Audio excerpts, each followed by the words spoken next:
Hi, friends. So it's Sunday, March 23rd. And when I woke up this morning, I was greeted by a news story, a news release apparently from NYU, about how their website had been hacked. Perhaps you saw it. Traffic to the website was redirected to another page. They didn't say in the news release what this other page consisted of, but I was able to find out, through the power of social media.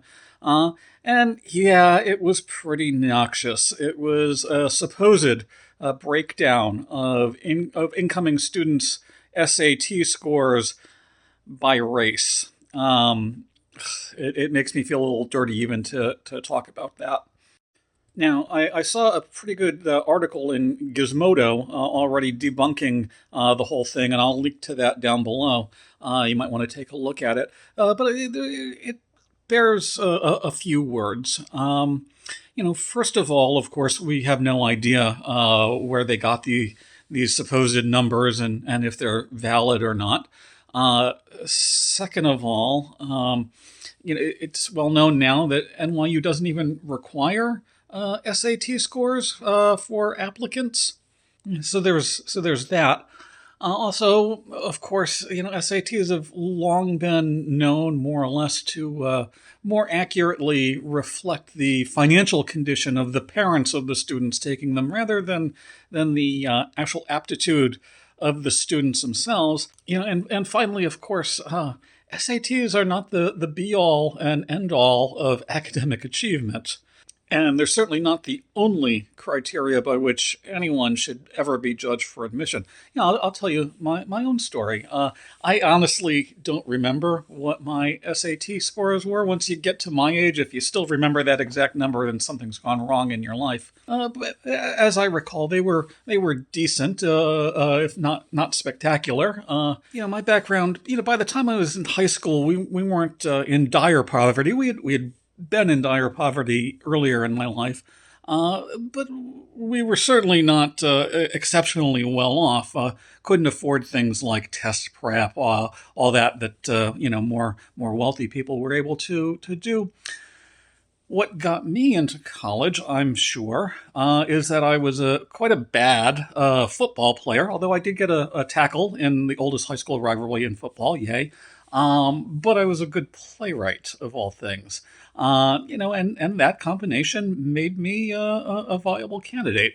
I studied in the Tisch School of the Arts, graduated with honors. That's what college admission, I think, should be like. So, whoever did this hacking clearly doesn't understand that. And what's worse, it probably doesn't want to understand that. Now, really, the response that a hack like this deserves, I've always said would be very short and very Anglo-Saxon, mostly four-letter words. But unfortunately, this is the world that we suddenly find ourselves in, where this has become part of the discourse. Now, this particular incident is maybe not respectable, but do we really think that this won't go anywhere else? Do we really think that this is not part and parcel of the right-wing war on not just higher education, but all of education in this country? I mean, how could we not think that when we are living in a world where the president has essentially declared war on higher education? We've talked in other videos about what's going on at Columbia, what's going on at NYU, what's going on at other institutions. $125 million cut from the University of Pennsylvania because they allowed a trans athlete to compete in a swimming competition 3 years ago. Georgetown University receiving a pretty bullying letter from the Department of Justice accusing it of teaching DEI, whatever that means.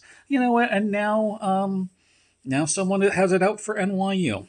Now, according to the press release, NYU is, of course, working with law enforcement to try to determine who did this hacking. And, if they find them, I hope that they are subject to the full rigor of the law. But again, I call on NYU to fight not just this particular noxious but somewhat minor and pathetic action, but also to stand up and fight against the much more serious threats that are coming out of Washington, D.C. NYU, show some spine.